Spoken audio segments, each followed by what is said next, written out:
And hello there, y'all. This is your Sensei Al Bob checking in on you. See how you're doing. See how you're feeling. See what you're thinking. And we're on this TikTok. Tick, are you dead? Talk, are you alive? Tick, anything? Talk, do you know anything? Tick, are you deluded? Talk, are you aware? Tick, tock. And this is Dreamy Dreamland with your Sensei Al Bob, your happy-go-lucky griot, the guy that tells you a story that makes you kind of scratch your head and go, And just to make sure you understand that this is for just your fun and giggles. As we kind of go down the old flume of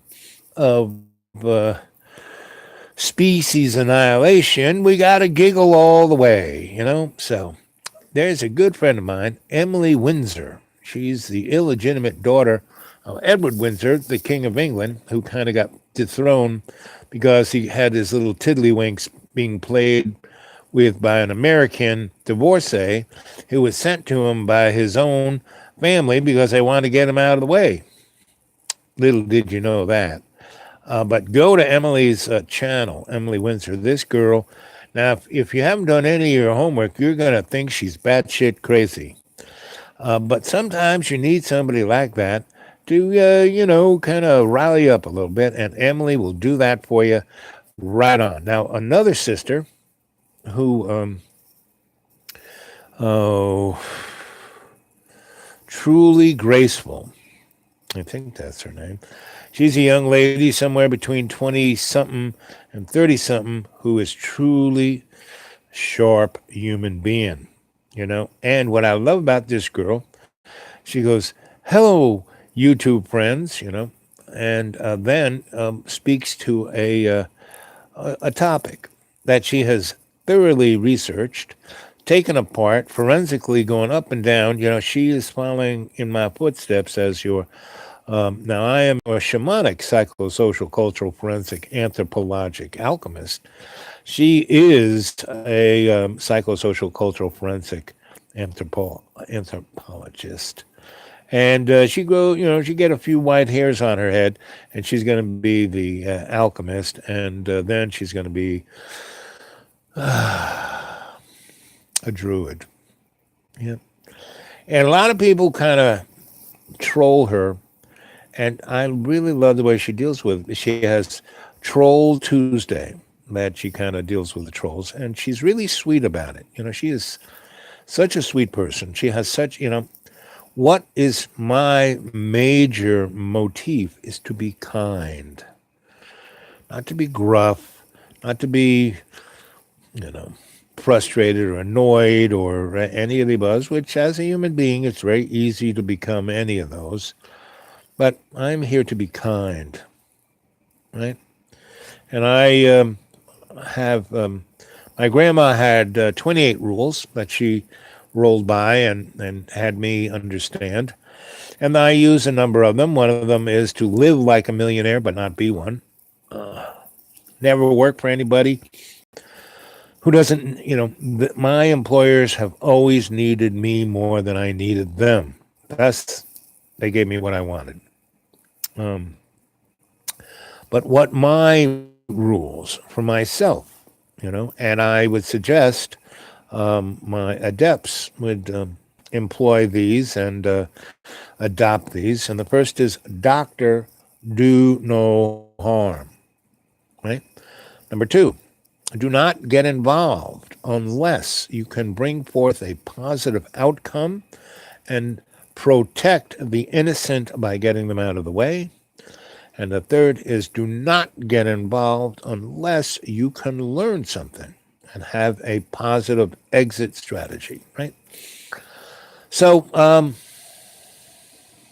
we have Emily and we have Grace, and there's another, oh, I forget her name, but she is a European astrophysicist who worked at CERN, and she kind of stumbled across a number of like, what the fuck? And here's this very reserved, very scholastic, very scholarly, very scientist kind of woman who has a career, and she is like, okay, I have a choice here, just to go along, get my, money from my programs, and have that nice house up in the Alps and my Audi, and have my kids go to private school and all the rest.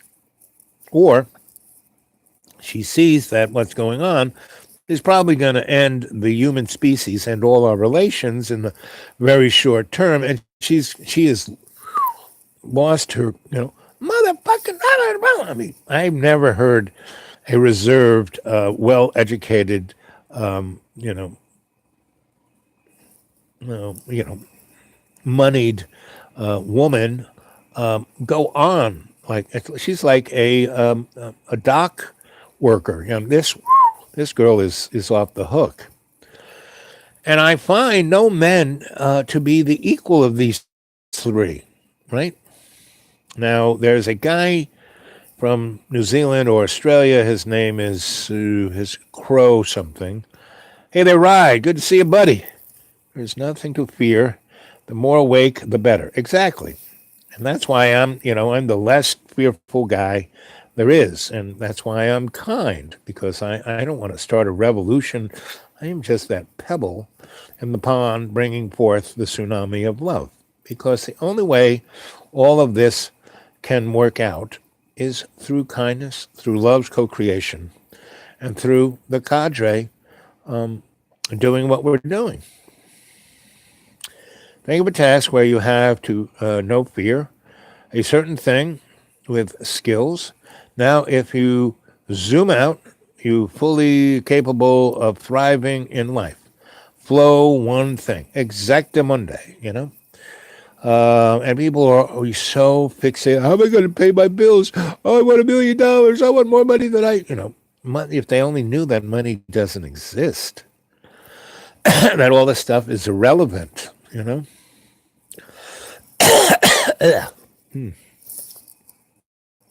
So, I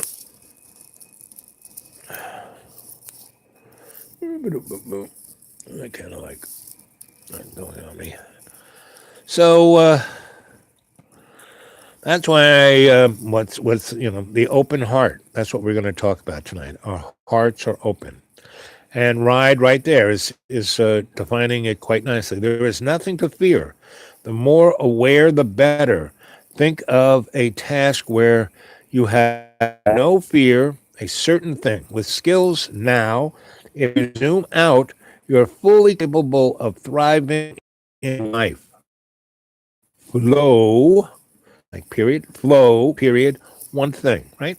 And that's kind of how I roll every day. I'm not thinking of all the zillion things. I just do exactly what Ride said there. And that's exactly one of those foundation blocks I'm trying to define within the structure of a alternative aesthetic to fear and angst and the powers that shouldn't be, and the hidden hand, all these things, the sock puppets, they all have lots of different names, hail hydra, whatever you want to say.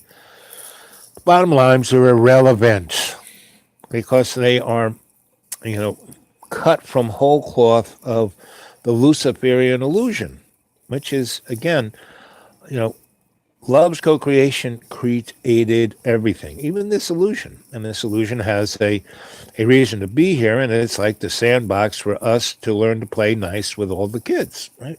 That's bottom line. Oh, I'm going to lie down a little bit.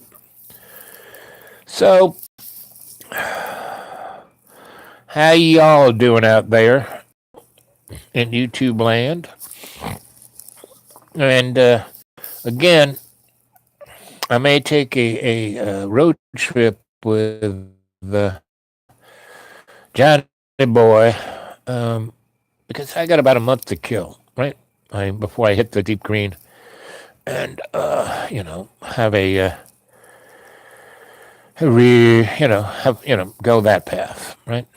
And me going to the deep green is exactly what ride defines there. So anyway, you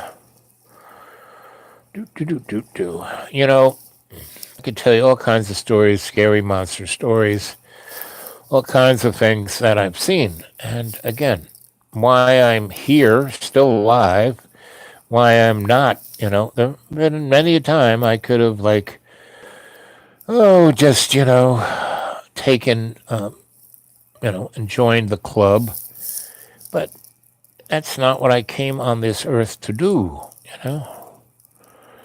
And there have been great, I'm not calling myself an avatar or, someone had said, oh, you're using, I'm using the word avatar when I call us avatars straight from, the movie Avatar, where the guy was the big blue smurf, and he was the paralytic marine and his avatar that could run around, his bag of water. That's what we are. And someone was going on about how, Avatar means God, right?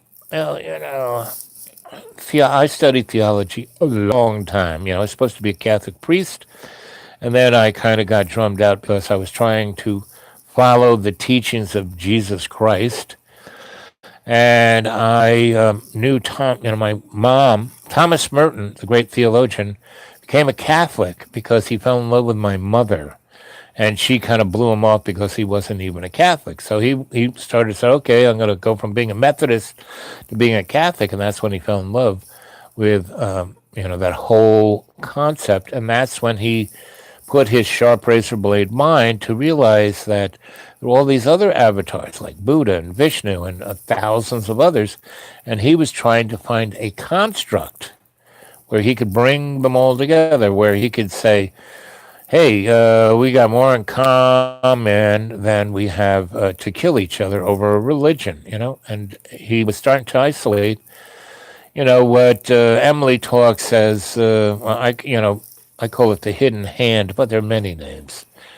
But those guys basically are the cats who sow division. So everyone's separate. Men and women should, have not a problem, but our culture puts us in a position, and that the same folk who put down these theologic motifs that sow separation, the whole school of the Renaissance, that we're special, the whole school of Western imperialism, of the exceptional, no, these, we are all our relations. We're all together, right?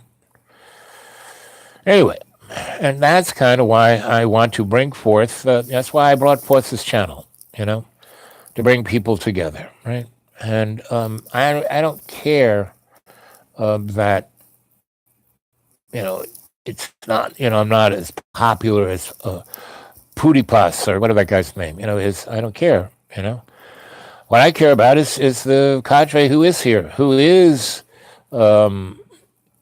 listening to this show, who is, and it's affecting them for the positive direction of love's co-creation, Because if it's just, as the book says, when more than two come together. So we got about, 265, give or take, together, And we have pushing towards 40,000 views, And right there, that little difference is like, there are a lot of people looking at this, but so it doesn't matter. And a lot of you have, like Dragon, he took a lot of the shows and put them on memory sticks, right? And other people, are putting it on their hard drives, Let's see.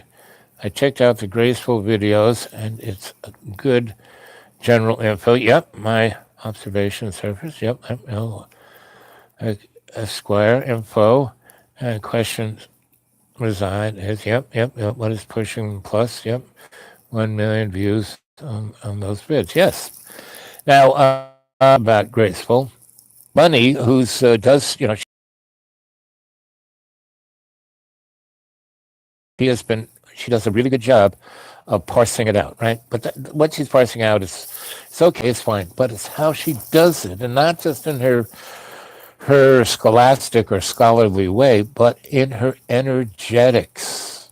I mean, she is a good example of kindness in what, in trying to enlighten and inform. And she's not saying this is right, I'm right, you're wrong. She's just saying, hey, take a look at this, right?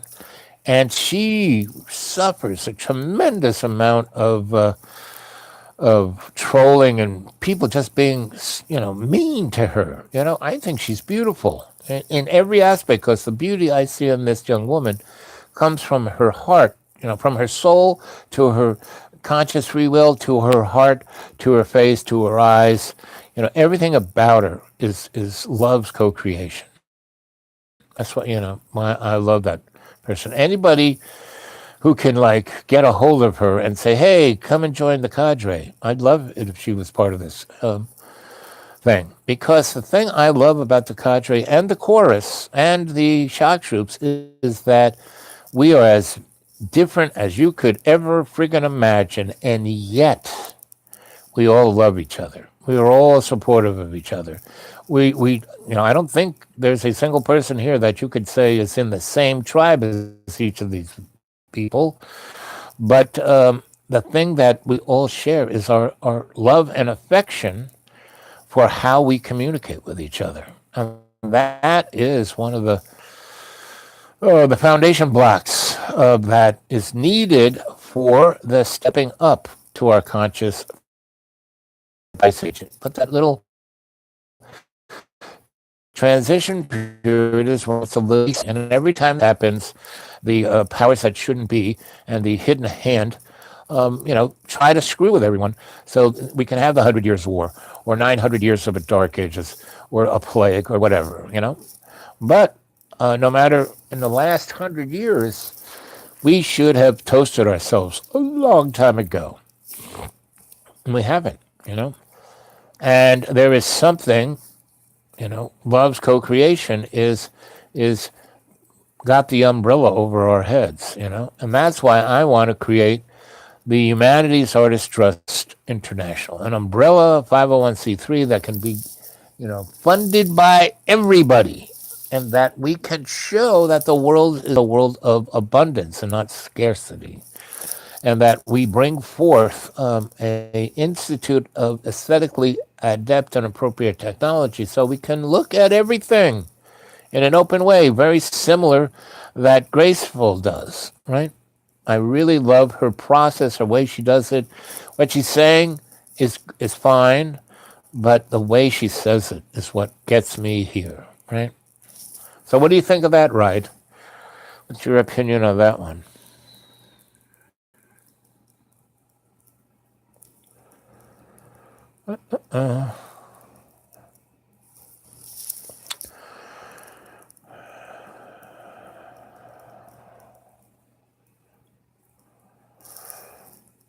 Yeah, it gets gears going. I prefer David Icke, hardcore. Yeah, 10 hour tent. That's what I want to do. I want to do a 10-hour tent revival. Yes, in a more kind of fun. I mean, I love David. I've met him a number. He's a great guy, and man, you have to give him props because he's been doing this. Meaning, I was in the conference scene, but it was a different conference scene. The conference scene that I was involved in the late 70s and early 80s was one coming out of things like the United Nations, the Ford Foundation, and Carnegie Mellon, and Mr. Macy. For my work that I did at Duke with paranormal psychology, I was on the edges of that whole MK Ultra and all of that stuff. If you go dig into the Macy crew, that started like just after the Civil War with Tavistock Institute and, all of that stuff, and the Skull and Bones, and, the guys over in Oxford. And that's, like I said, the hidden hand. And a lot of those guys, within that structure, it was like me.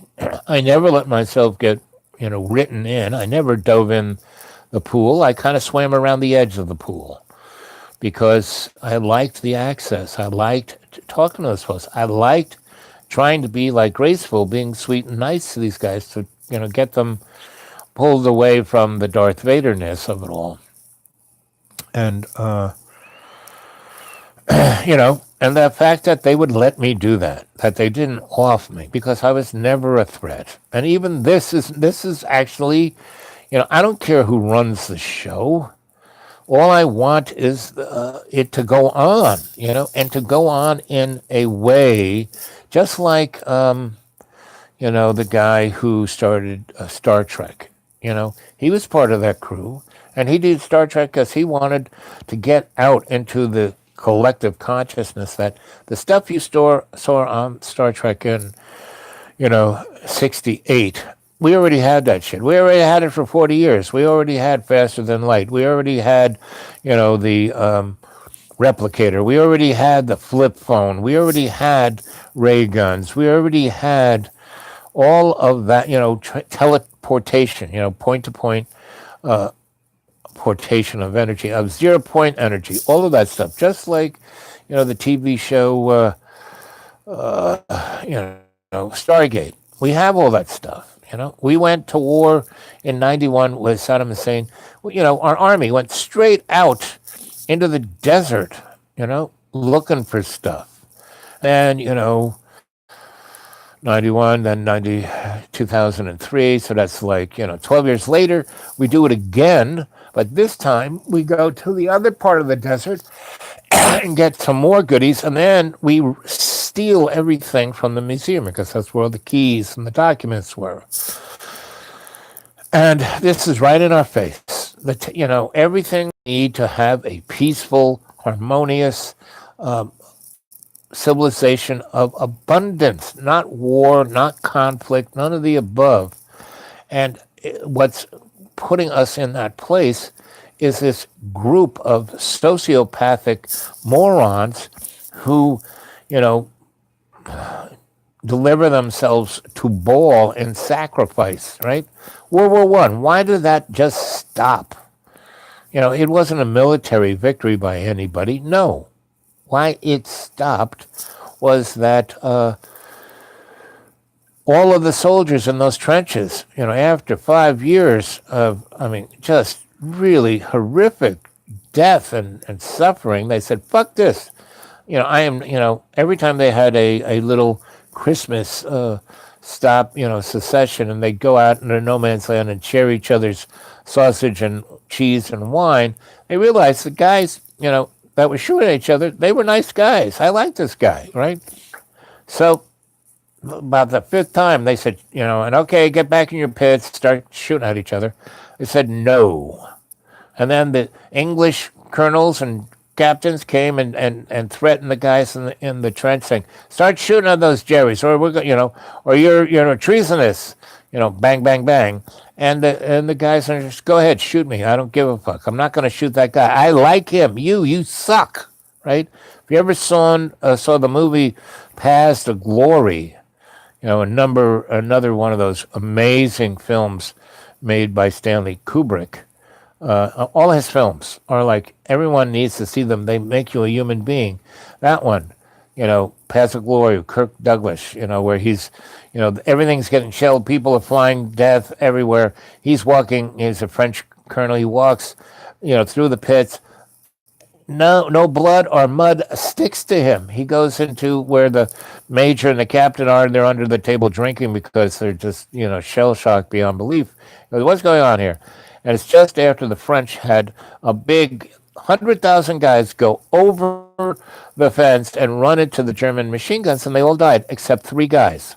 So the French generals, who were total morons, who ordered these guys to die like that, blame those 3 survivors. And the colonel, who comes from a family, Kirk Douglas, they expect a slam dunk of him to, find these guys guilty, put them up in a firing squad, and then say, see, it's their fault. Okay, let's do it again. because the generals were getting money from the armament companies and Mr. Rothschild to keep the meat grinder going. And then the movie goes into the courtroom, and the rest of the movie takes it apart about what war is. And Stanley Kubrick does a brilliant job, right? Another great movie is 2001: A Space Odyssey. That no one has made a movie better than that. You know, he did that in 1969, Star Wars, Close Encounters. Anything else is like, chopped liver compared to what Stanley did. Stanley did that with models. He had no computers. He had no, you know, all his dolly shots were by guys. And so pretty much every shot he got the first time because to get continuity would be difficult. Man, if you can just roll your computer back and push the button and the camera does zing, zing, zing, and everything else does the same thing at the same time. Of course, you're going to get a pretty amazing picture. But this guy did it by hand. What other great movies? Full Metal Jacket, Lolita, Clockwork Orange. Woo-wee. I worked in some, as a shrink in some prisons to control violent behavior. That movie was straight up what they do there.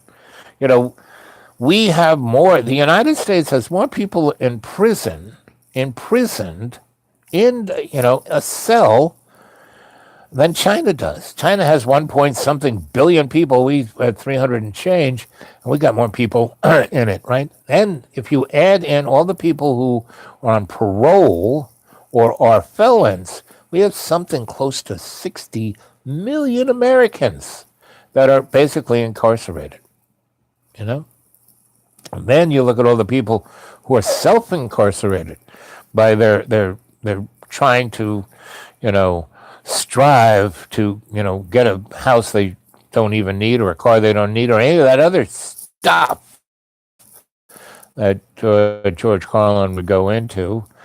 And George was right. Fuck voting. It doesn't matter. It's all ruled by the, I see already on CNN, they're all going on about the 2020 election. It's a joke. First of all, you hear it first from me. Donald Trump is going to be our, the president for, he will win the 2020 election. And he will be indicted by the New York courts for all the crap, because the stuff that, and that's another showing that, it's a joke about our political, social court, you name it, system, because the Mueller gizmo was just like what, what's his name, did for Hillary Clinton, Cuomo. So here's a good story for you. So since I got sick, really, died in a plate of spaghetti in 2014, my life has changed. I I own nothing. I'm a homeless guy, but I'm living like a millionaire, right? And I am freer than free, right? Because I have nothing. Nothing can be taken away from me. I died in a plate of spaghetti. Any minute I can die. Meaning, I have 5 doctors, and it took some effort. Why I keep coming back to this town. This is a medical town. And so it took me a year and a half, maybe when they said, okay, take this drug, this drug, this drug. I went online, I looked at the drugs, and all the drugs they won, half of them were, if you take this one, you shouldn't take that one. And these guys were, I said, and I would bring them the print out so the doctor could read it. And the doctor would say, I don't have time for this. Take the drugs I tell you to take. I know what I'm talking about. I said, obviously you don't. Let me find a different doctor. So, it took me about a year to find 5, because not all of them, you can't have one doctor. You got to have a bunch. I have an endocrinologist. I have a bone doctor. I have a podiatrist. I have a, overall doctor. And I have a eye doctor, who does surgery on my eyes. And I had to find it because I had to find doctors, A, who were smart, B, who would listen to what I had to say, C, appreciate it. Oh, I never knew this. Oh, look at that. When I give them a computer printout that I got at the library about the drugs. And so it took me a year of first to find the 5 doctors who would take care of me, B, who would listen to what I had to say, C, was open to figure out which drug would work and which wouldn't, right?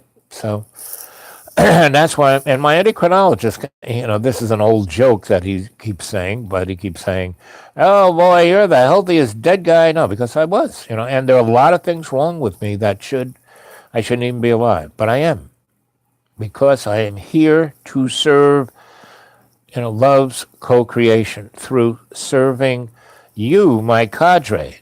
I am your, griot sensei al Bob, helping you adepts to step up, right? So that's what this is about. So I did it again. I lost the story I was going to. Here's a good one. Anyway, long of the short of it, I'm doing great. It's spring is coming. I'm any one of you want to take me on a road trip, just come and get me. You know, if not, I'm heading for the deep green, and I'm going to stay out there for the summer. From as soon as my water pipes won't freeze.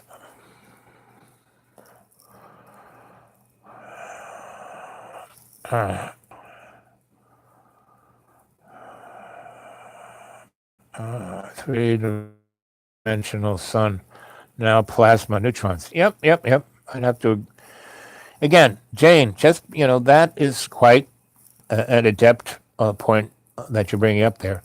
But nothing is as it seems to be, right?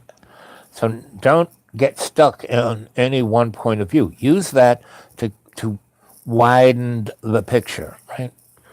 And the guy from New Zealand or Australia, and his name is Crow something, Castle. Anyway, he's quite good because that guy is like Ride was going on about David Icke, the 10-hour, tent, things. He does the same thing on his own little YouTubes. And I've got my playlist together so you actually can go see it. And one of you suggested, Blue Water suggested that you have to put them in categories. And I tried to do that, and I don't, I'm doing it, whether it's working or what it's doing. I don't have a clue of what I'm doing. I stumble on it. Look, this is how you get that to work. So it took me 3 months to figure out how to get the stuff I'm looking at so you can see it. So now you can. You might have to thumb through a bunch of stuff, but hey, it's only 300 or so YouTubes. You can, if you just go wee, and it goes and stops at one, well, that might be the one you need to look at. Deep. What was that? What is the Deep Green? Deep Green is a place, a national forest that I camp at. Species property friend of, I'm deeded into. Like I said, I got rid of everything I ever owned. And a lot of the stuff I still use, it's in other people's names, So the Deep Green is this place out in the middle of nowhere, Tennessee. I am over to the west. Here is Johnson City, Tennessee, where Eastern Tennessee State is, right? ETSU. Over here is Bristol and something else, and that's about 60 miles away. Down here is Boone, North Carolina, about 40 miles away, and that has App State. And another 40 miles from there is Asheville, North Carolina. So I am in the direct center of a 200 square mile Appalachian deep super poverty. So very, very, very scarcely populated. Not really many people. No towns, no nothing.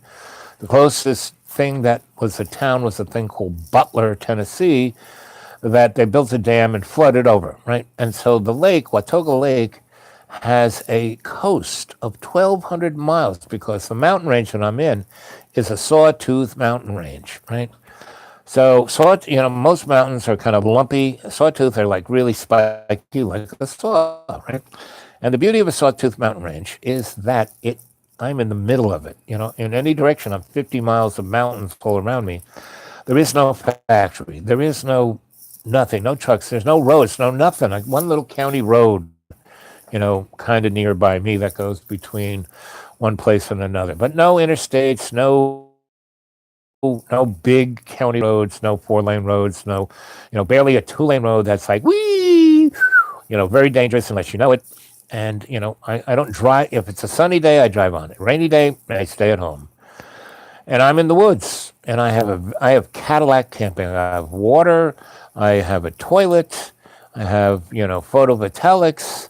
I have a very beautiful site, and I have a nice little cabin.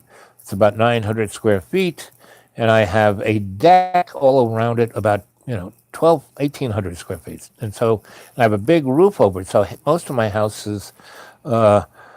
Yes, that's it. Crow House. Thank you, Jane. See, Jane, you got it.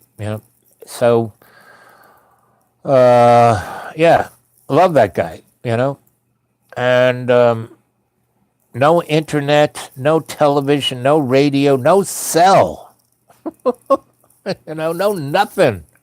Because there's nobody there and everybody's poor. The corporate. Why should we give these people anything? There's nothing. That's why when I'm out there, I don't really put up too many of the shows. And that's why when I came back to Roanoke and I had access to the internet, I did 2 a day. That's why I got almost 600 of these shows up. So once I start to, go more gray, meaning maybe 1 or 2 a week, because if I go into those college environments, yeah, they got great things, but it's 40, 50 miles from me. And that to me is like round trip $10 worth of gas, which I don't have. That means I have to eat something there. Meaning the food I get at the Deep Green, it's like I'm covered in berries. There are all this green that's like spinach and just sell. I just go through the woods with my scissors and put it in my little basket and wash it off and eat it. You know. And I do get a few food stamps, and there is a town, county seat. That's I don't know how many miles from me, maybe 35, 40 miles from me. That has a real farmers market, and these are real old time hippies, and they have a really great thing. So you go there and you can swipe your food stamp card, and they will give you, if you, and I get nothing, like, $40 a month for food. Let's see, you guys eat on $40 a month for food. But there, because they grow it in their little gardens, there they give you 4 times. So, 4 times $40, So that's almost $200 worth of food they give you. I mean, these are saints, these people, and they're loads of fun. They have music, they have a great time, and their little environmental club, way better than anything. This whole state of Virginia can't even, come up to the abilities of these 6 people who live in that county. And they get together every second Tuesday of the month over at this guy's house.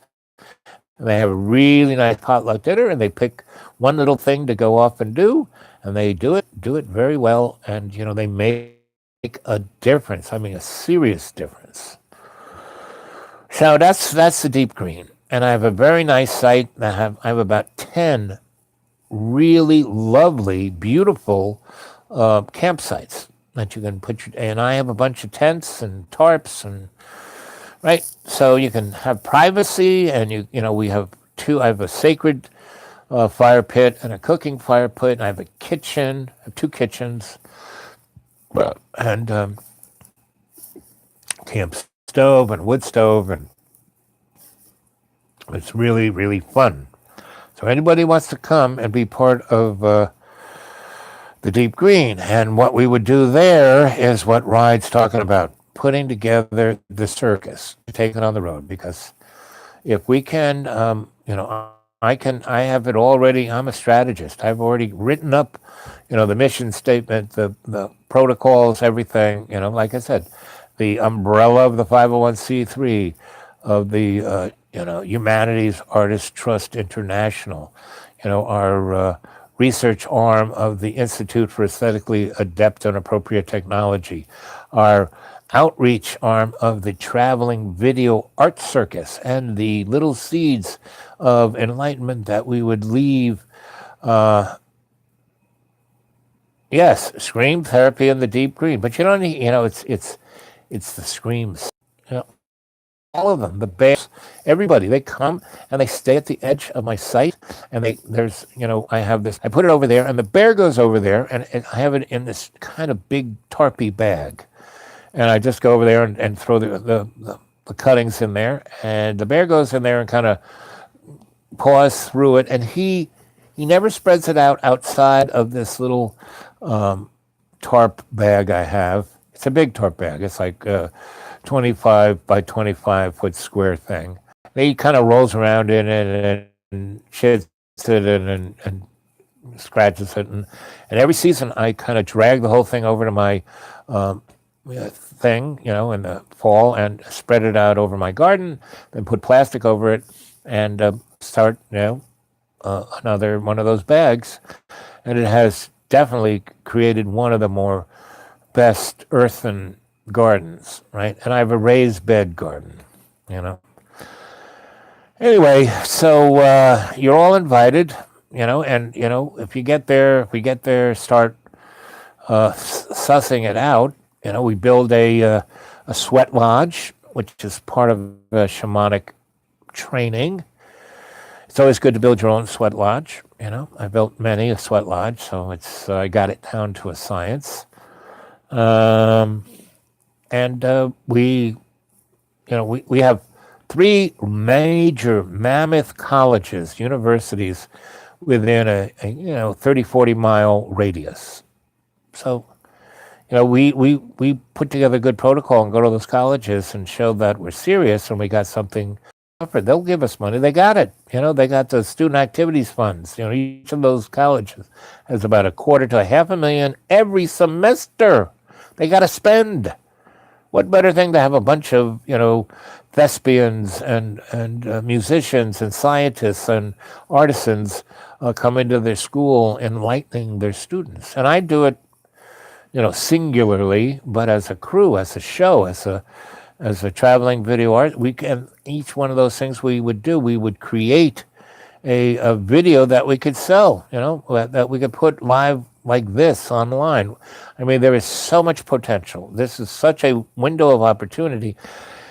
And we have a good 18 months of meaning look, we've had Donnie now for almost 3 years. And this is no different. What we are going through right now is exactly what we went through with Obama, and what we went with Dickie and W, and that we did with Billy Boy and Al Gore. I invented the internet, that boy. I met that guy once when when we were about the same age, a little about prep school age. I was part of the we made a art magazine, and we won the Columbia Broadcasting whoop-de-doo for culture and art. And we were like 6 guys from a prep school that had 130 students, and we entered it into the thing. Our teacher put it in there like without telling anybody, really way down low. And so we put it in there, and they didn't announce the winner until May. We were already left school. And so we won. Over 1,000 different institutions, were a member of, tried out to win this thing. And our little school, us 6 guys and our one teacher advisor, we won, right? And got, it was a lot of whoop-de-doo. And they sent, the big chalice and the big things to our headmaster. He had a clue that we did this. And then when he saw what we did, he was so incensed because he was just, you know, he made Richard Nixon look like Mother Teresa, or maybe the Easter Bunny is better because Mother Teresa was kind of a, she has a, you should go take a look at her. Anyway, so when we came back the next year, he had fired half of the teachers who we loved, and they were already drafted and in Vietnam. And by Christmas, two of them had died. And part of the reason that happened was that we won the Columbia Broadcasting whoop-de-doo. So anyway, the next year, our headmaster was kind of embarrassed that, they said, hey, you're supposed to, because you won this, you're supposed to come to D.C. and, oversee the thing. And it was such a, feather in his cap to like other schools like Deerfield and, Xavier and other places. And, like they got like 1,000 kids in their school. We got 130. Anyway, so the six of us got sent. And that's where I met Al Gore. And he was, just a little bit older, but he was still a prep school boy. And he was dumber than dog shit. And he was just there because he went to prep school in D.C. And he wasn't from Tennessee. He was a D.C. kid. He was a child of politics. And he was being bred. He was the clone to be in politics. And like I said, dumber than dog shit, and stupid and mean and cruel and all of the above, He didn't have a human genome in him, Anyway,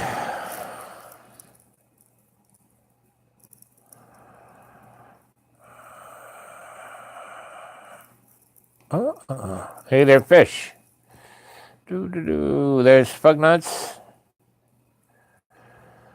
So that's the deep green. That's a nice place. And any of you guys who can get your butt there between beginning of May and the end of October, if we could have some kind of thing out there that universities go, wow, that's kind of interesting. Like I had friends who did something very similar called, Bread and Puppet Circus. And they're still going.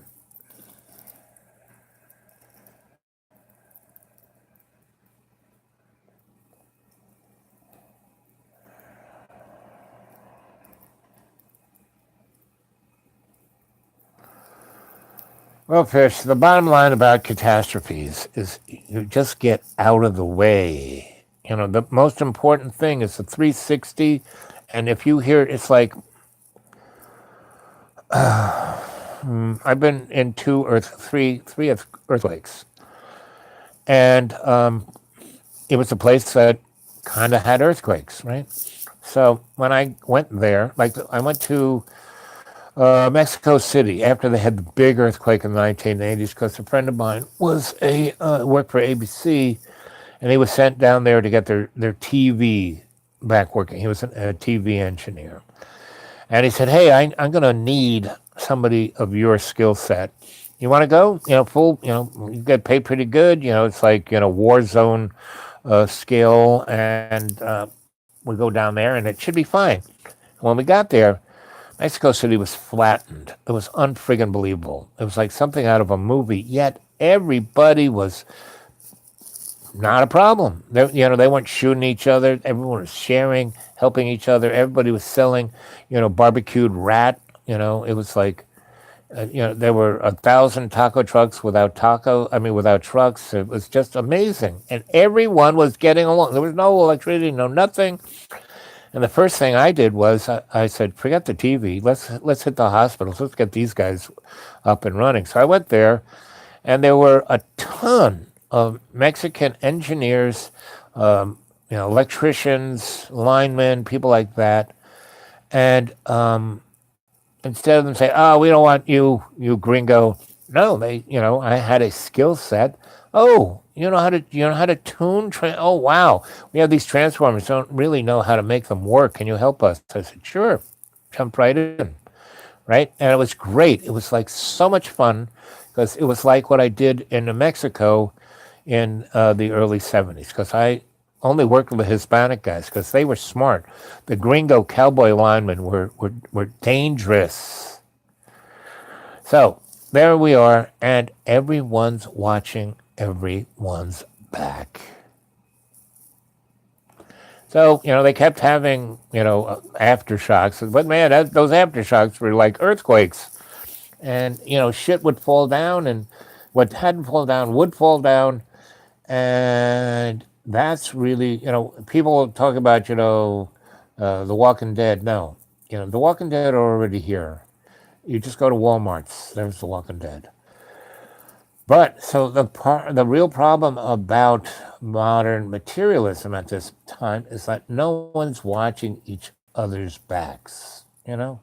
Even within communities that they say they are a community, they are like petty and not watching each other's backs. What's so good about the cadre is we basically watch each other's backs, and we don't even know each other physically.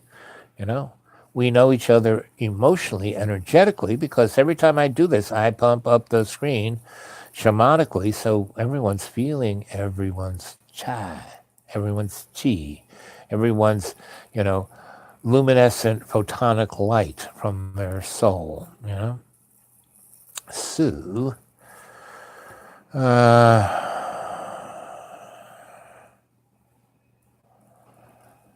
and what's it mean to be human? Yep, that's what it is. To watch each other's back. That's what it means. That's why the Neanderthal were way better humans than the Homo sapiens sapien. We have too much reptile in our brain. So anyway, so I'm off to the deep state. Few people have mentioned, oh, let's have a road trip.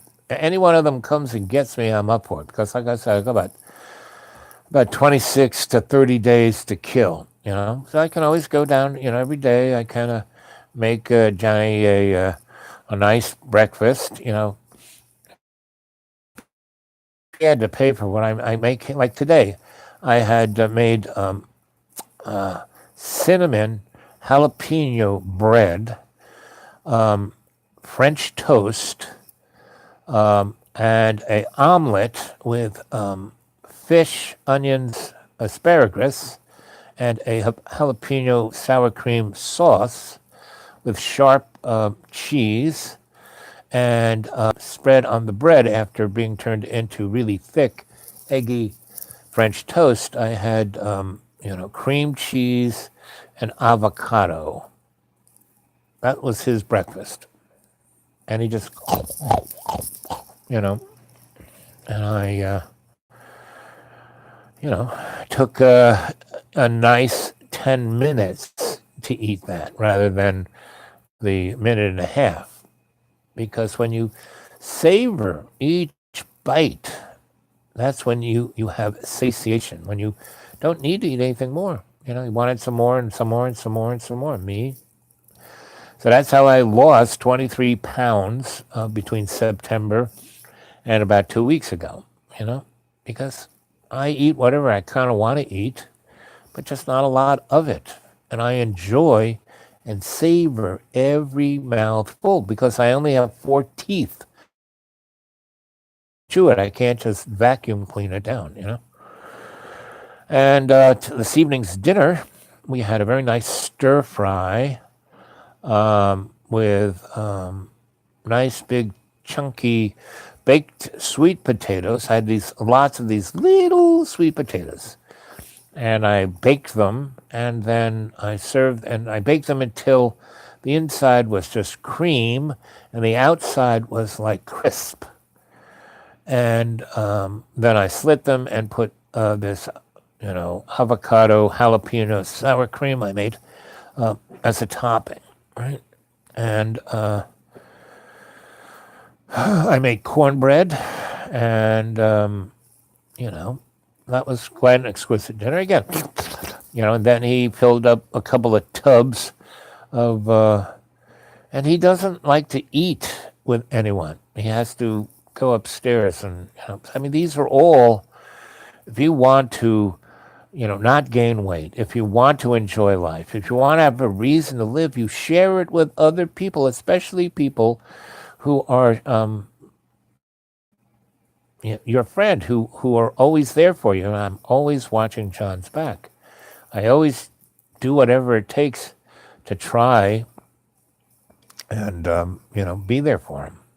And yet, part of when anyone goes out of their way to do anything for me, I really, really appreciate it. Because that's what's it about. Yellow cornbread, and I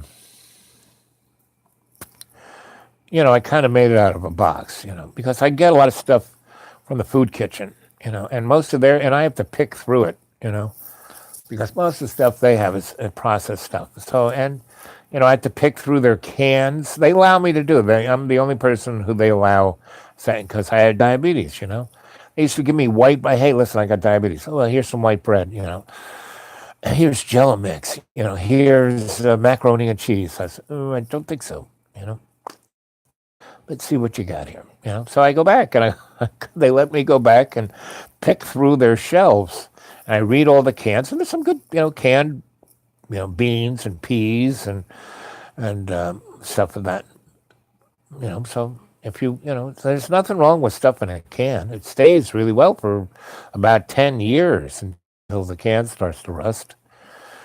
I mean, I got boxes of food out there in the deep green that have been in the cans for the last 5 years. I open it up, it's great. Put it in my cast iron frying pan and cook it up. Sounds oddly delicious. Yep, pretty much is. I've run a lot of kitchens. Run a lot of restaurants. And all the restaurants I had are what I'd call dumpster restaurants. I mean, they were there primarily for homeless, poor people, and or people in catastrophic. And I learned this when I went to Mexico City. I mean, I learned it again. I had known it a number of times, but sometimes you got to relearn things, and you have to relearn them in other environments. I mean, I learned a lot of things I knew at Mexico City. I learned a lot of things I knew when I lived in Brazil. But I learned them again. Yeah, Johnny Cake. Yep, that's it. Yep. That was basically what it was, Johnny Cake. Yep. And the real thing about being a human being is that we need to keep renewing these lessons. That's why we have reincarnation. And that's why I've died 6 frigging times in this body. Because I'm, like Grandfather David, he put me through a shamanic class, PhD, that normally takes 30 years, and he did it in 3.5 months. I mean, we virtually every night we did ceremony. At least 2 or 3 times a week we would sweat, or we'd go on walkabout and climb up a cliff, and he'd leave me there for a couple of days, just till I went into state and had a vision. That's what's. Do you have a vision yet? Because that was the mark of a shaman, that you could go into vision, that you can go into state. That's why I learned. I mean, all the things I do, it's not like I invented them. No, I was taught, how I lead you in guided meditations. That was taught to me. Yes, I use a few of my own parlor tricks, but, that's what it's about. For you, the cadre, to step up. And, I am your sensei. That's my job. I'm here to help by telling a story, a shamanic story over here as the griot, and that kind of turns the wheels in your head, and then we do ceremony or something else, and it gives you the access you need. So, we're going to go, it turned to an hour, just as I said so. We're going to do a guided meditation tonight, and it's going to go into your heart. Right? And it's going to go into all those things that we've talked about. Well, we talked about a lot of stuff here. I'm going to read through the stuff. So go get yourself in someplace comfy, lay back, sit up, get yourself in a safe place as I read through the chat here. Okay, so Ride says to us, there is nothing to fear. The more aware, the better. Think of a task where you have no fear, a certain thing with skills. Now, if you zoom out, you're fully capable of thriving in life. Flow one thing. Okay, and Ride says again, you can translate your flow into other streams. You are fully capable of thriving a life with your skill set. And the hardest part of sitting with yourself and vibrating with the circle around you.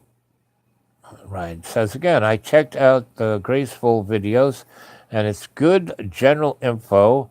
My observation surface level Ike Esquire info, and a question raised is what is pushing the plus 1 million views of those vids? Well, good question. Riot Again says, yeah, her delivery is sweet. The info to the discerning ear is okay, gets the gears going. I prefer David Icke's hardcore 10-hour tent revival sermons myself. Gets you sweating sick, but then okay. Yep. And again, I agree everything Rod said in here, right? Let's see. I'm not sure what's pushing the whole disclosure scene like Graceful Vids. The channel's influential interactive data web highway algorithm could be good, could be distraction aware, not sure. Exactly. I think of the same, I'm on the same beam as right there. But, I am very naive. I trust everyone, but, as Reagan would say, trust but verify. And I'm very good at verifying because I can go into state and see what's behind the curtain. And the Graceful, pursued and looked at her behind the curtain, and she herself is what she is. Now, how someone may be using her, that's a different question. But again, I don't care because she is turning the gears in your head, and that's good. Regarding the interactive data web highway, yep. The digital hedgerow, good info, plentiful now, balls in your court. Okay, yes, humanity's digital potential. Yep. And that's, again, I can't do all this stuff myself. I'm out here, batting the balls in every direction to the cadre, and it's the real. What will make this thing work is the cadre, not, and I'm just part of the cadre. Let's see. Yep. Digital hedgerow. Good info and plentiful now. Balls in your court. Okay. Jane says, truly think Stanley Kubrick had the power of a time machine to the, yep. But not really, because Stanley was just Stanley Kubrick, one in a billion type of visionary. And, look who he wrote the movie with. And, people have been talking about this stuff all the way back to Mesopotamia. I have photos where the old dimension before Al overwrote our destiny. Yep. By light speed. Thus time travel due to burnt out three-dimensional sun. Yep. Again, it's a thing to look at, Jane, not a thing to get hung up. But it's a part of the pebble of the puzzle. Okay, I told you the green.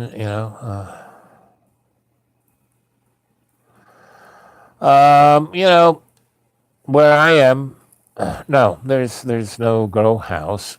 Oh, well, Crow House. Yeah, the guy Crow House. Yes, yes, yes. Okay. I have a garden, that grows vegetables, and I haven't really done that in a couple of years just because, the people who I used to work with, they died. The old grandmas in my neighborhood died. Yep, no internet. You got to go, 20, 30 miles for the internet.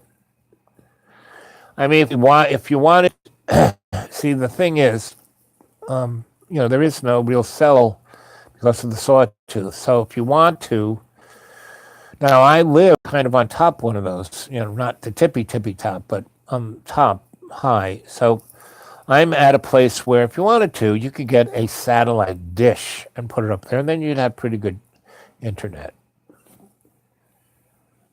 But I'm happy not to. I'm happy to go off into town, or one of the towns, to the library or the college, and use their Wi-Fi.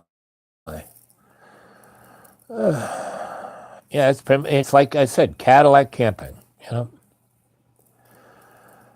and it's silent therapy more than screaming. You could scream there, but you don't need to.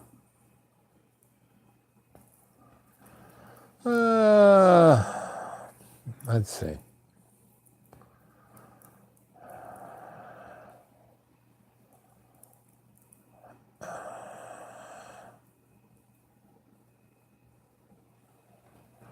Yep.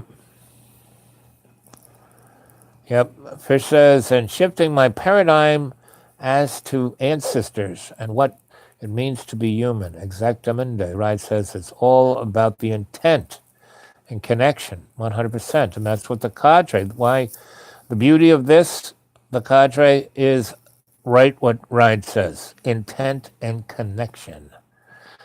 Boop, boop, boop, boop.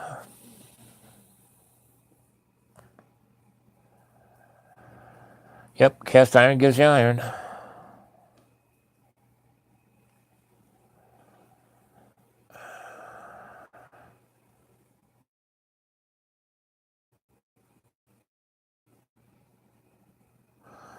Yep. Star Adepts, that's you guys. You cats and kittens or Star Adepts. What simple cadre. Yep, yep, yep. Arthur C. Clarke, that's the boy. Hey, if you're co-reading with Arthur C. Clarke, you got it going.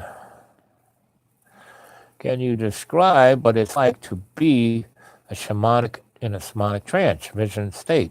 Have you gotten better at entering that state at will?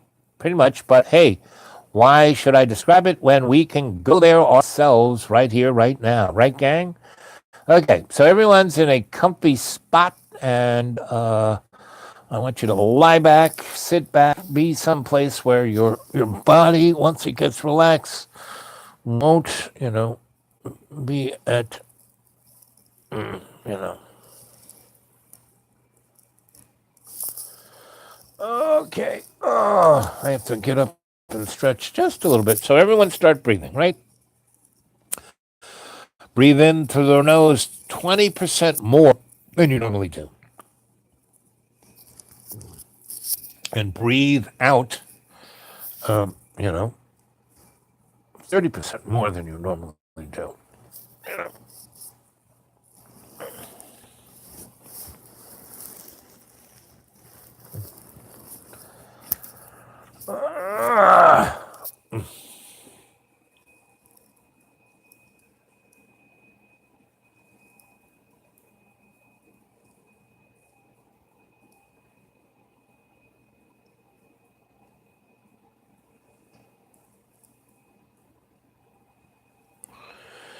Okay.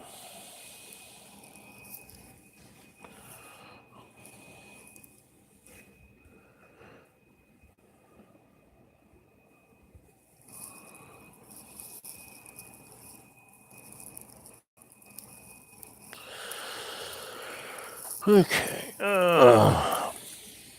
So,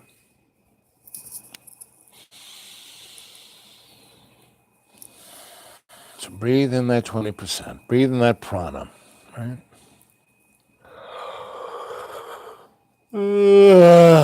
When your body is getting relaxed and your conscious mind is totally focused on your breath.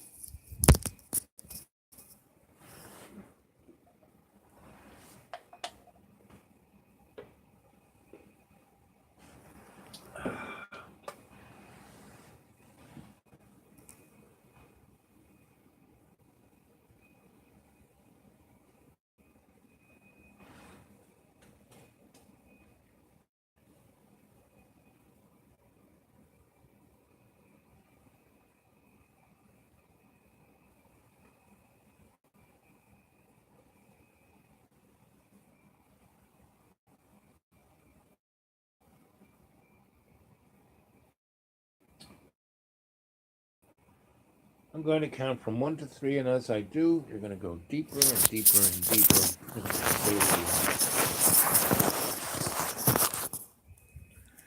I'm going to count from 1 to 3, and as I do, you're going to go deeper and deeper and deeper into a state of conscious relaxation. See it clearly. And 1, your conscious mind is totally focused on your breath. That conscious mind that always distracts you, that conscious mind that is the squirrel in the metal cage of the Rolodex of your mind. Your mind is just a Rolodex. It is not who and what you are. It's not where your soul is. It's not even the radio to your soul. The radio to your soul is your heart. Your heart is your CPU, your central processing unit. Has more current than any other organ in your body. See this clearly. So the title of tonight's show is your heart, checking it out, So that's what we're going to do shamanically. We're going to check out our heart, our emotions, our empathy, our connection to all our relations, you know, in every day and every way where we take the piece of the earth and make it stronger with love's co-creation. That's what we're going to check out in our guided meditation tonight. See it clearly, right?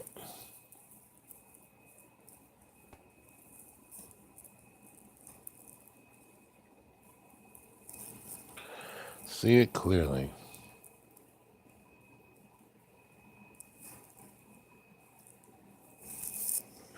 And 1, you're in a deep, deep, deep, deep state of relaxation. Your conscious mind is totally focused on your breath, and you are no longer being distracted by the squirrel in your metal cage.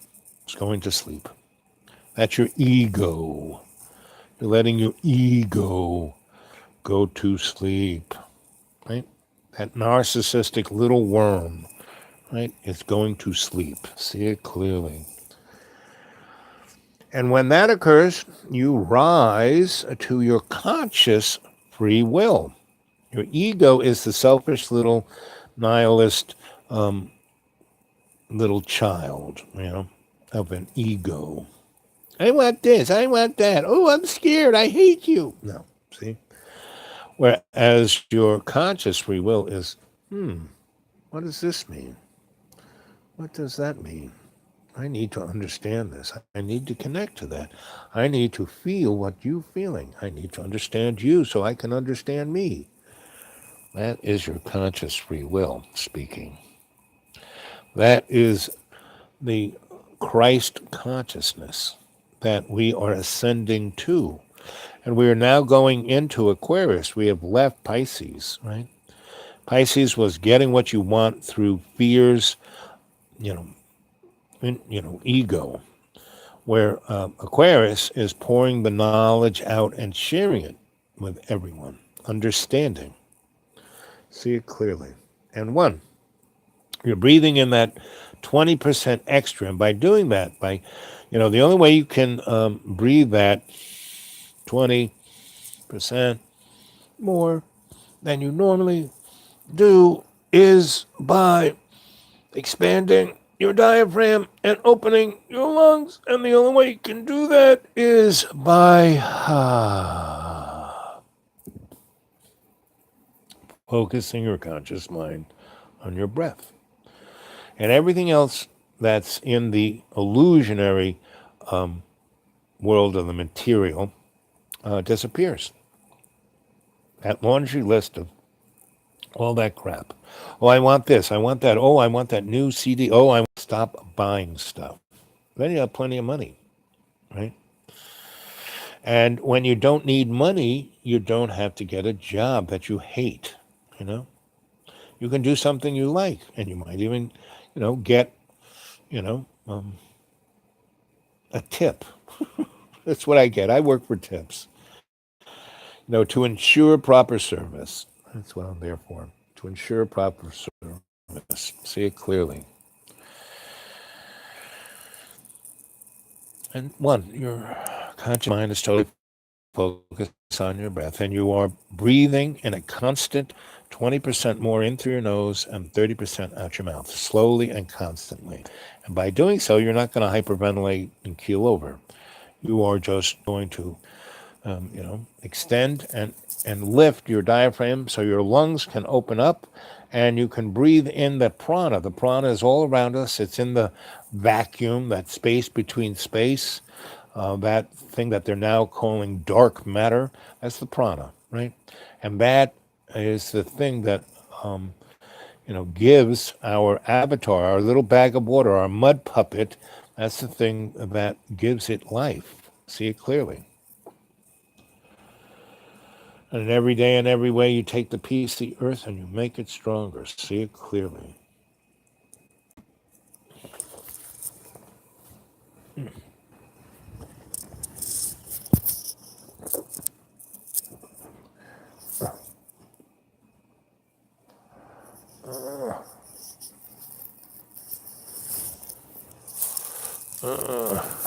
It's getting a little hot. Kind of shedding.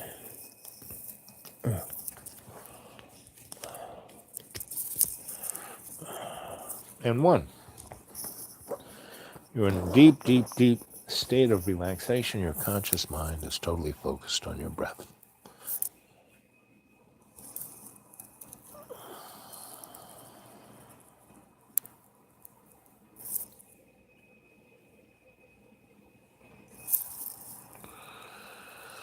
See it clearly.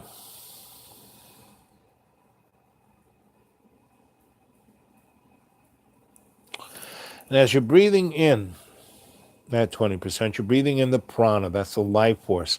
It's the force from Father Sky.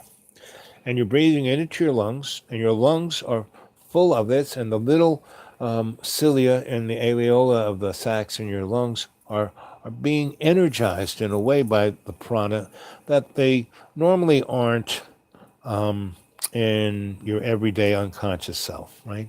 But when you're consciously breathing that extra 20% and you're breathing out that 30%, why do you breathe out 30% rather than just 20%? Because when you breathe out that 30%, it makes it much easier to breathe in the 20%. And when you're breathing out that 30%, you are expelling more waste product, more toxins, more disease through your breath than anything else, more than, you know, pissing or shitting or sweating.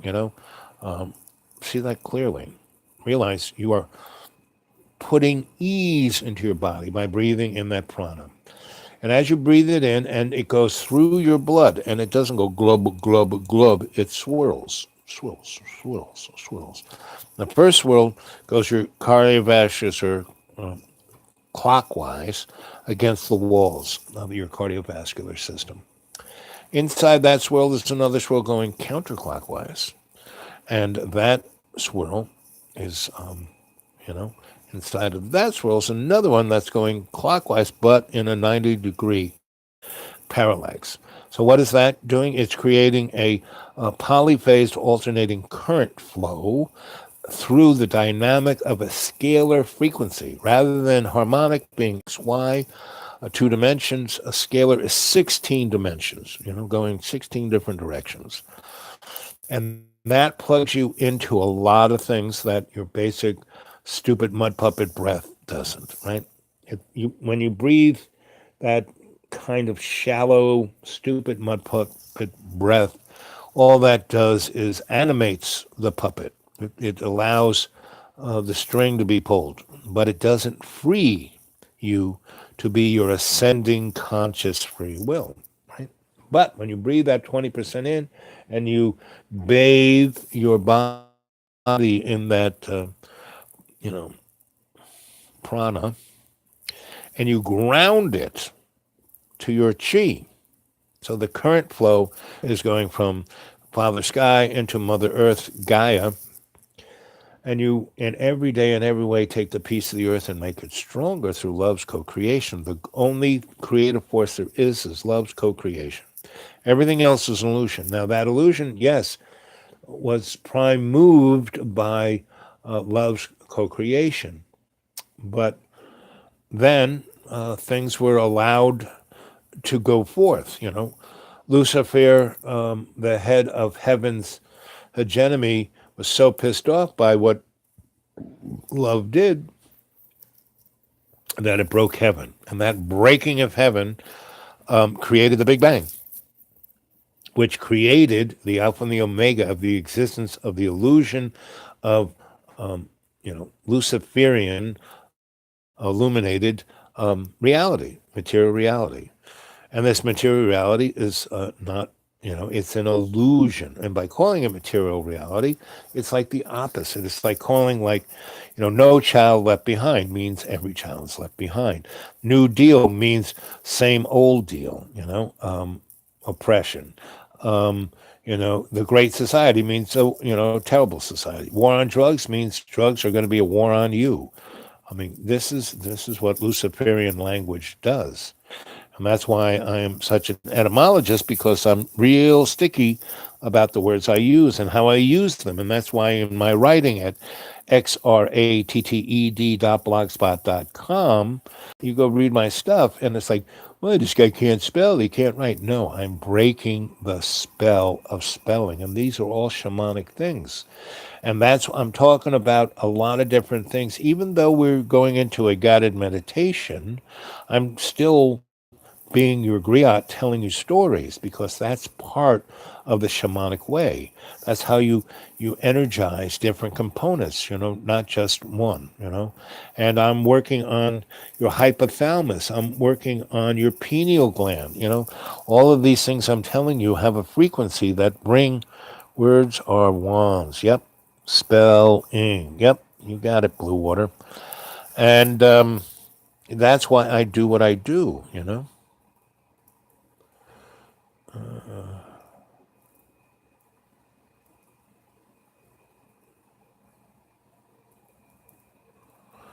Yep, that's spiraling on the plasma waves. Yep. So,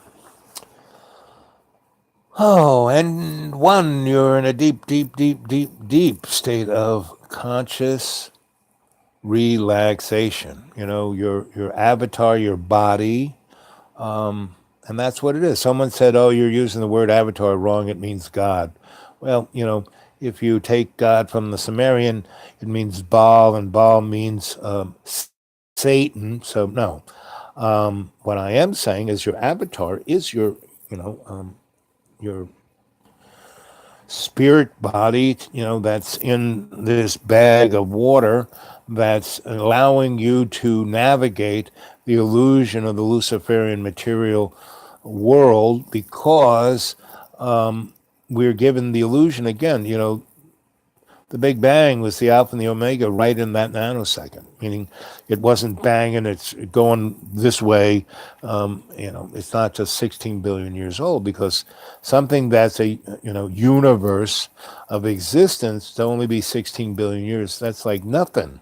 That's like, baby food. So, and that's where we are. We are in baby land. This is a sandbox. This is where we are learning to play nice with the kids. That's why we have reincarnation. We keep coming back and back and back and back to learn the lessons. But we are being hoodwinked by a three-card Monty of the reptilian et al., dimensional et al., extraterrestrial et al., corn dogs, who use us as ever-ready batteries of a spiritual nature, because they don't have a soul, because they don't exist, because they're a delusion of Luciferian illusion material world. And again, all the things I say, don't believe anything I say. These are coming from the lips of a griot, meaning I am telling you things that shamanically are twigging little doorways in your spirit self. And it is your responsibility to go deeper and deeper as you're breathing, right? And this prana is going in, and it's energetically affecting every cell of your body. You see those cells there, right? You see them, chippering, that electric lightning bolts all around your cell, which is your mitochondria. And you see the cell splitting in mitosis, and it's opening up like a zipper, and the RNA is going in there. That's where you are. You go in there. when I'm taking you into, your Akashic record, it's right there in that zipper, right? And when that happens, it creates photonic light, which is something that exists outside the realms of the Luciferian light of illusion, right? Because photonic light does not show any shadows. Luciferian light, there's shadows everywhere, meaning you can't understand anything because there's shadows in front of it, around it, by it. Photonic light, there are no shadows. You see it clearly, 100%. And that's why you take that photonic light coming from that shamanic ceremony of mitosis, and you bring it forth into your imaginary mirror right behind your eyelids, where you have REM sleep, where you do, you know, dream time, right?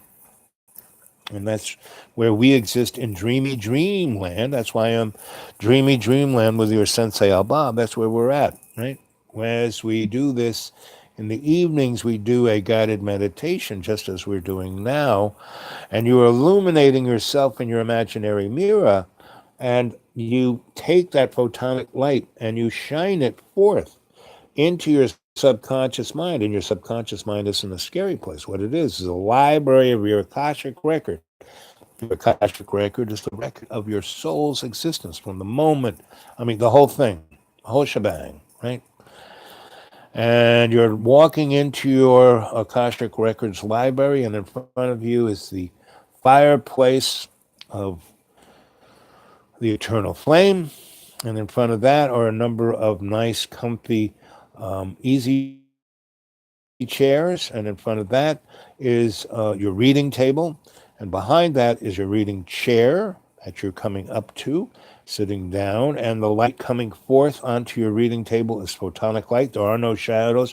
You put your hand on the table, there are no shadows. And to your left is your librarian who brings you your Akashic record and all the information you may need. To the left of your librarian is your animal totem. That is your you know, spirit guide who will bring you any story that you may need to understand. So you open up your Akashic record, you may see something, but you may not understand it. Your animal totem will tell you a story like a true griot that will give you perspective, right? And that's what you need, perspective. And you will see it clearly, right? And to the left of your animal totem is your guardian angel, who will always have your back, always protect you. You will always be safe with your guardian angel. Because you may see something in your Akashic record that scares you, that makes you fearful. Your guardian angel is always there to not only protect you, but to put you in a state where you're not scared, where you have no fear. When you are with your guardian angel, and your guardian angel, just by its name, is always guarding you. Even if you're not in your Akashic record, your guardian angel has got your back. So that's why you don't need to have fear or be susceptible to fear. You know, that's when you can. One of the great things that your guardian angel does, it assists you not only to not have fear, but put things into perspective. So you get the information from your librarian. Your animal totem tells you a story as a griot that gives you an understanding of things you have no idea about, and your guardian angel allows you to be at peace, at ease, thus allowing you to have a sense of perspective. Because with fear and anxiety, there's no perspective, right? See this clearly. See it very clearly. And two, your conscious mind is totally focused on your breath. You're going deeper and deeper and deeper into a state of conscious awareness. Your conscious free will is ascending into being awake. You'll be like Buddha on the side of the road. You're awake. You're not some mud puppet. See it clearly.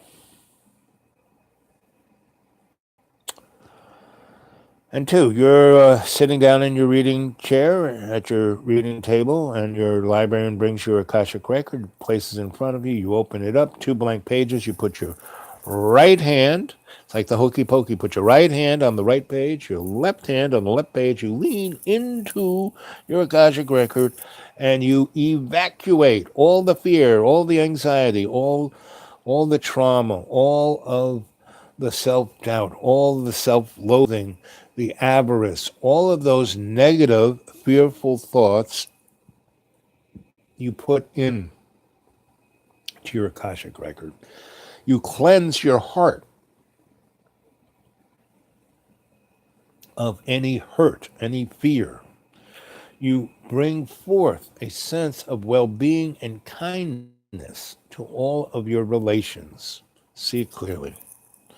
Now, I want you to go deeper and deeper into this state of conscious relaxation and at ease, and see it clearly. I want you to open up your Akashic record and go into your heart. Again, leaning your right hand on the right page and hand on the left page. You lean into your Akashic record and you open your heart. You open your heart. You open your heart to love's co creation. You open your heart to all your and our relations. See it clearly. You know, the warm blooded, the cold blooded, the feathered, the scaled, the furred, all our relations. See it clearly. And like the Borg, it's collective consciousness. But you, instead of being this kind of, as they call the melting pot, you're a salad bowl. And each and every one of us is part of this salad bowl. So we're part of love's co creation. Yet we each have our own individual, not like, that kind of exceptionalism in that selfish kind of way, but that essence of spiritual oneness of all of your relations, where you can feel every essence of the cadre, of the chorus, of the shock troop that you're in state with. See it clearly.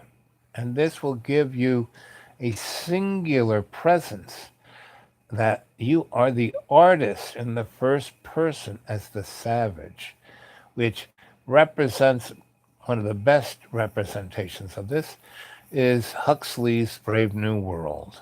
And in it, that character known as the savage. And it was like the conflict between the open heart and the, new kind of Brave New World, where everyone's living on Soma and just happy and wearing the same groovy shoes and, whereas the savage understood the singularity of love's co creation. And when he couldn't feel it amongst all those millions of people, you know, in a world that was,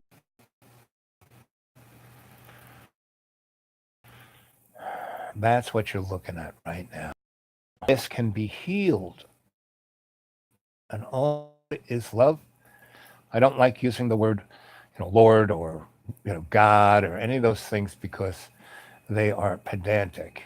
The only true word for the great maker is love's co-creation. And it's made up of many things. And so, the prana is Father Sky, and that she is Mother Earth Gaia. So we pray, Our Father who art in heaven, hallowed be thy name, thy kingdom come, thy will be done on earth as in heaven. Give us this day our daily bread and forgive us our trespasses as we forgive those who trespass against us, and lead us not into temptation, but deliver us from evil. As it was in the beginning, is now, ever shall be, world without amen. And every day in every way we take the peace of the earth and we make it stronger with love's co-creation. And Hail Mary, full of grace, Lord is with thee. Blessed art thou amongst women, and blessed is the fruit of thy womb, Jesus. Holy Mary, Mother of God, pray for our sinners now and the hour of death. Amen. And every day and every way we take the piece of the earth and we make it stronger with love's co-creation. See this clearly. See it. See this blue-white flame in your heart, the eternal flame. See it in your heart. See it connected to all your relations, all our relations. See us all being one. And that one is love's co-creation. And when we are at one, there is no war, there is no conflict, there is no separation, there is no lacking. We live in an abundant universe of love's co creation. And by understanding that, we expand the bubble of the illusion of the Luciferian world of the material and we pop it. And by popping it, we all get to go on the bus and go home, continue to ascend, and that's why we're going into, um, the Aquarian Age to ascend. And there are other epochs that come after this, and even if the bubble pops and we go back to love's co creation, we will be still in a evolutionary stage of our spirituality, growing, growing, growing, growing, because this has happened to many other entities, other species, and even though in our universe there are trillions of other entities out there, and they, are evolved, not so evolved, really pissed off, mean, cruel, violent. It's the sandbox, and we're learning how to live with them all, right? And as my master always said, all things are as they should be. So we are sensing this, singularity approaching. We think it's like end of times, or the sun is going to go through some thing and wipe out, with EMP, and we'll be back in the caveman days. Blah blah blah blah blah. None of that matters. Whether your car starts or you have electricity or the internet's working, none of it matters. What matters is how your intent and how you relate to all of your relations, you know? And as I said, I've been in a lot of places where things were super messed up, war zones, earthquakes, floods, famines, all the above. And wherever I was, everything was as it should be. That's why I was there. That was the lesson. I was there to help. I assisted. I did what I could do, not as the hero, but as the doctor doing no harm,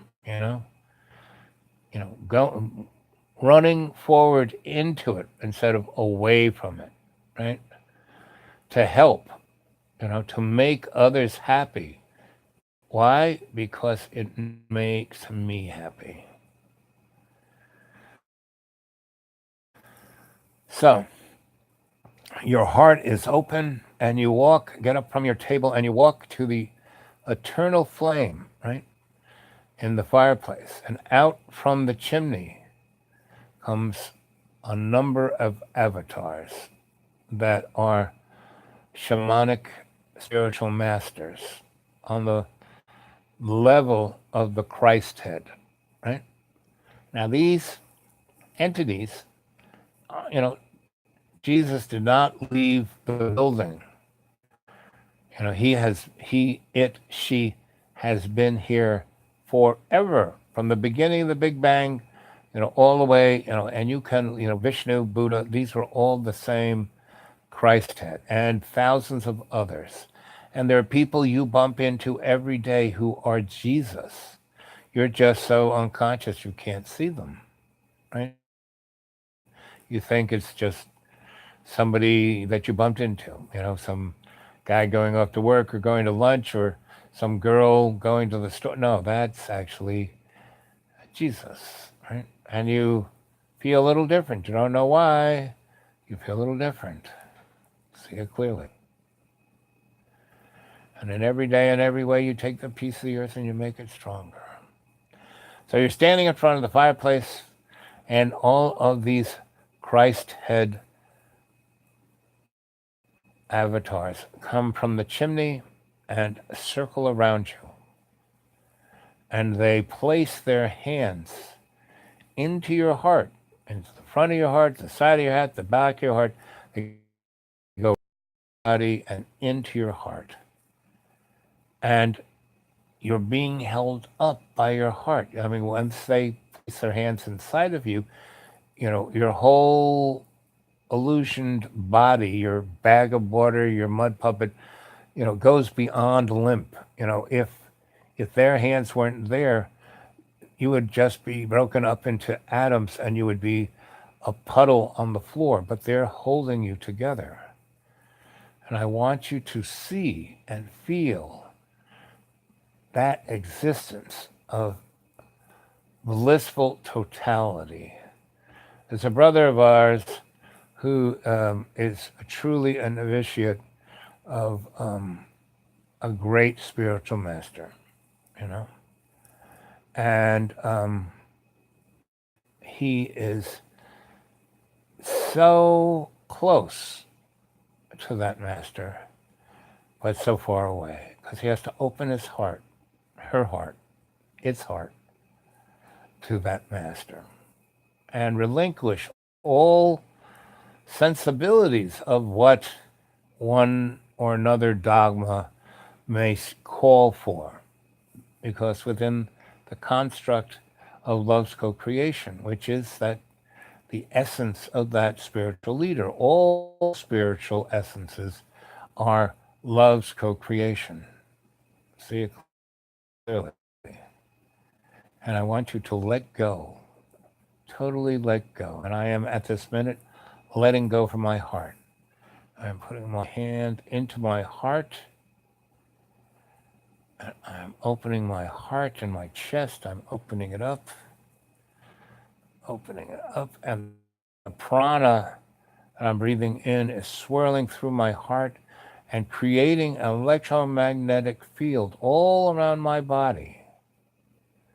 And it is cleansing all disease, all fear, all anxiety. And feel all of these masters with their hands in your heart, opening you up, right?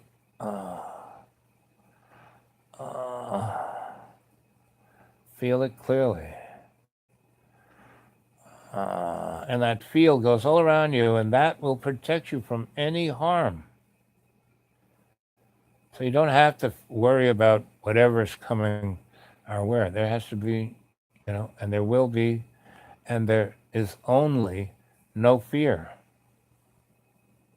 Where there is only love's co-creation. And as you open your heart, and my hands are on inside my heart, and my fingers are spreading my heart open, not in half, but open, increasing the diameter of the scalar frequency, the photonic light, to be able to shine in and out.